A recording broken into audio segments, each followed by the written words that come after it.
ಅವಳು ನನ್ನನ್ನು ಬಿಟ್ಟು ಹೋದ ದಿನ ನನ್ನ ಜೀವನವೇ ನಿಂತು ಹೋಯ್ತು ಅನಿಸ್ತು. ಅದು ನನಗೆ ಗೊತ್ತಿರಲಿಲ್ಲ ಆ ದಿನವೇ ನನ್ನ ಜೀವನದ ದೊಡ್ಡ ರಹಸ್ಯ ಶುರುವಾಗುತ್ತೆ ಅಂತ. ಮಳೆ ಜೋರಾಗಿ ಸುರಿಯುತ್ತಿತ್ತು. ರಸ್ತೆಯ ಮಧ್ಯೆ ನಾನು ನಿಂತಿದ್ದೆ.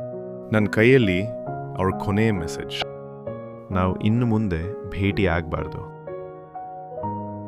ಒಂದು ಸಾಲು ನನ್ನ ಹೃದಯಕ್ಕೆ 1000 ಕತ್ತಿಗಳಂತೆ ಇರಿತು.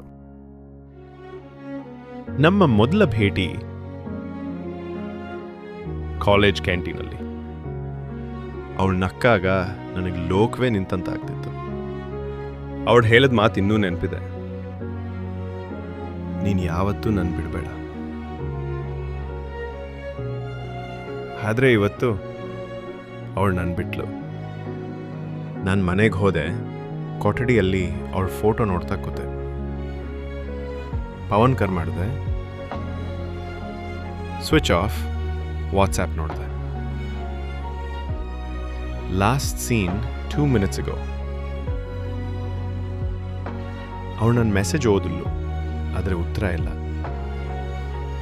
ಆ ಮೌನವೇ ನನಗೆ ದೊಡ್ಡ ಶಿಕ್ಷೆ. ಆ ಸಮಯದಲ್ಲಿ ಒಂದು ಅಪರಿಚಿತ ನಂಬರ್ನಿಂದ ಕಾಲ್ ಬಂತು.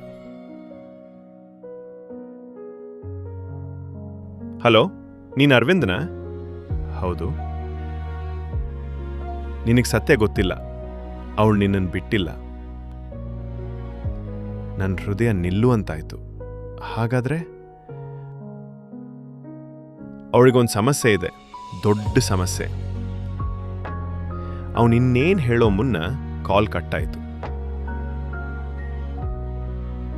ನಾನು ಮತ್ತೆ ಕರೆ ಮಾಡಿದೆ. Number switch off. ಅವಳು ನನ್ನನ್ನು ಯಾಕೆ ಬಿಟ್ಲು? ಯಾರ ಅಪರಿಚಿತ ವ್ಯಕ್ತಿ? ಅವಳ ಸಮಸ್ಯೆ ಏನು? ಮಳೆ ಇನ್ನೂ ಸುರೀತಿತ್ತು. ಆದರೆ ಈಗ ನನ್ನೊಳಗೆ ಬಿರುಗಾಳಿ ಶುರುವಾಯಿತು. ಮುಂದಿನ ಎಪಿಸೋಡ್ನಲ್ಲಿ ಅವಳ ರಹಸ್ಯ ತೆರೆಮರೆಯಾಗುತ್ತಾ?